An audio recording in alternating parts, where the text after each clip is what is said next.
Hi guys, and welcome back to my channel. My name is Lorch. Please do not forget to subscribe, like, and also share this video. So Natasha Thahane's boyfriend and baby daddy Thembinkosi Lorch is allegedly cheating on Natasha with an influencer who goes by the name Thandi Make. Now this is according to blogger Musa Kahula, who tweeted that. Now, Twitter was set ablaze, you guys, with many people shocked by the cheating scandal. Natasha Thahane recently gave birth to a baby which she shared with Thembinkosi Lorch.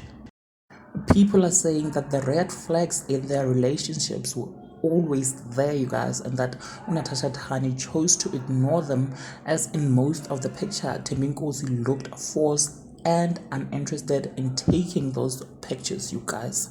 Now please do engage with me in the comment section below.